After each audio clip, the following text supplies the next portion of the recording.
एक समय की बात है। पहाड़ियों के बीच बसा एक छोटा सा गांव था जिसका नाम था शांति नगर।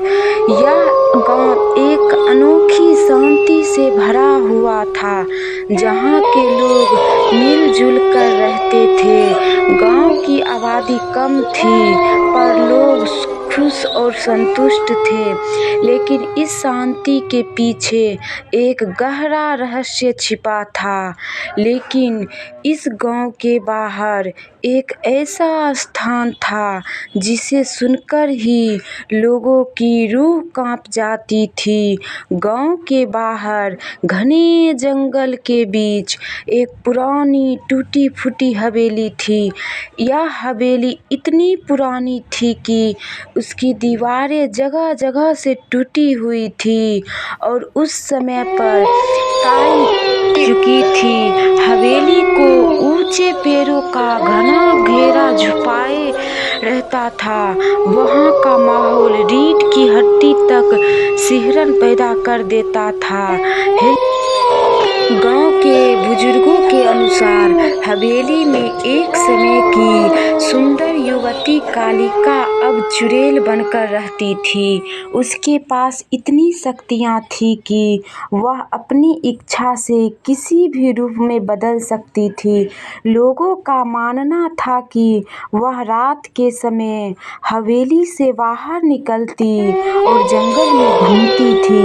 उस हवेली का नाम सुनते ही लोगों के चेहरे की रंगत बदल जाती थी और वहां जाने की बात तो दूर, उसकी ओर देखने से भी लोग घबराते थे। बच्चे उस हवेली के बारे में कहानियां सुनकर डरते थे और रात को अकेले कहीं जाने से डरते थे। हवेली के आसपास का वातावरण हमेशा रहस्यमयी और डरावना रहता था। हवेली के पास कोई भी जीव जंतु भी नहीं दिखते थे, जैसे कि वहाँ जीवन पूरी तरह से समाप्त हो चुका हो। एक बार गांव में एक अजनबी आया। वह देखने में एक साधारण यात्री लगता था, लेकिन उसकी आंखों में एक अजीब सी चमक थी। उसका नाम था अर्जुन। अर्जुन के बारे में गांव के लोग ज़्यादा कुछ नहीं जानते थे, लेकिन वह बहुत ही साहसी और निर्भीक दिखाई देता था। उसके गांव के कुछ लोगों से उस पुरानी हवेली के बारे में सुना और उनमें कुछ ऐसा था जो उसे उस ओर खींच रहा था। वह जानना चाहता था कि आखिर इस हवेली में ऐसा क्या है जिसे लोग लुट जाते हैं। एक दिन अर्जुन ने गांव के मुखिया से मुलाकात की और उनसे उस हवेली के बारे में विस्तार से पूछा। मुखिया ने उसे बताया कि कई साल पहले गांव के कुछ लोगों ने उस हवेली में जाने की कोशिश की थी, लेकिन वे वापस नहीं लौटे। गांव में यह बात फैल गई कि हवेली में जाने वाले लोग कभी वापस नहीं आते। इस घटना के बाद किसी ने भी वहां जाने की हिम्मत नहीं की। लेकिन अर्जुन इन कहानियों से डरा नहीं। उसे यह बातें किसी पुराने किस्से की तरह लग रही थी, जिनमें सच्चाई कम और अफवाहें ज़्यादा होती है। उसने मुखिया से कहा, मैं इस रहस्य का पर्दाफाश करना चाहता हूँ। अगर यह चुड़ैल सच में है तो मैं देखना चाहता हूँ कि वह क्या है, और अगर यह सिर्फ एक अफवाह है तो मैं इस डर को हमेशा के लिए मिटा देना चाहता हूँ। मुखिया ने अर्जुन को समझाने की कोशिश की थी, वह अपने फैसले पर पूर्ण विचार करे, लेकिन अर्जुन अपने इरादे में दृढ़ था। उसने ठान लिया कि वह हवेली जाएगा और वहां छिपे रहस्य को सुलझाएगा। सुलझाएगा। गांव के लोग उसे रोकने की कोशिश करते रहे, लेकिन अर्जुन अपने निर्णय पर अडिग था।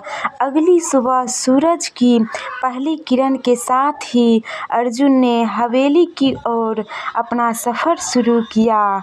गांव के लोग दूर खड़े होकर उसे जाते हुए देख रहे थे। उसकी आंखों में चिंता और भय स्पष्ट दिखाई दे रहा था। हवेली की ओर जाते हुए अर्जुन ने महसूस किया कि जैसे जैसे वह हवेली के करीब जा रहा था, वातावरण में एक अजीब सी घुटन बढ़ती जा रही थी।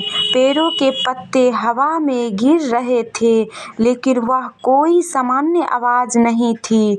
उनमें कुछ अजीब था, जैसे कोई उनसे कुछ कहने की कोशिश कर रहा हो। अर्जुन की आंखों में जिज्ञासा और साहस की एक अनोखी चमक थी। डर को नजरअंदाज करते हुए उसने तय किया कि वह इस रहस्यमय को पर्दाफाश करके ही रहेंगे। हवेली के मुख्य द्वार पर एक पुराना ताला लगा हुआ था, जो शायद सालों से नहीं खुला था। अर्जुन ने अपने हाथ से लाए औजारों से ताला तोड़ने की कोशिश की, लेकिन ताला इतना मजबूत था कि वह आसानी से नहीं टूट रहा था। थोड़ी देर की कोशिश के बाद ताला टूट गया और अर्जुन ने भारी लकड़ी के दरवाजे को धकेला। दरवाजा खुलते ही एक ठंडी हवा का झोंका अर्जुन के चेहरे पर पड़ा। अंदर का दृश्य बेहद डरावना था। चारों ओर धूल मकड़ी के जाले थे। फर्श पर बिखरे हुए पुराने कागज और फटी टूटी फूटी चीजें दिखाई दे रही थी। हवेली के अंदर एक अजीब सी गंध फैली हुई थी, जो सांस लेते ही गले में चुभन पैदा कर रही थी। लेकिन अर्जुन ने अपने डर को काबू में रखा और हवेली के अंदर कदम रखा। अर्जुन ने जैसे ही अंदर कदम रखा, उसे महसूस हुआ कि हवेली की हर दीवार के पीछे एक अदृश्य चीज नजर आ रही है। कभी कभी उसे ऐसा महसूस होता कि कोई उससे पास से गुजर गया हो, लेकिन जब वह पीछे मुड़कर देखता तो वहां कुछ नहीं होता। हवेली के अंदर एक बड़ी सीढ़ी थी, जो ऊपर की ओर जा रही थी। अर्जुन ने तय किया कि वह ऊपर जाकर देखेगा कि वहां क्या है। जैसे ही वह सीढ़ियां चढ़ने लगा, सीढ़ियां चरमराने लगी। बहुत पुरानी और कमजोर हो चुकी थी। सीढ़ियों का हर कदम एक नई सिहरन पैदा कर रहा था। जब वह ऊपर पहुंचा तो उसने देखा कि वहां एक बड़ा हॉल था, जिसमें एक पुरानी झूला कुर्सी थी। झूला हिल रही थी और कुर्सी अपने आप चल रही थी, लेकिन वहां कोई भी नहीं था। अर्जुन ने ध्यान से चारों ओर देखा, लेकिन उसे कुछ अजीब नजर नहीं आया।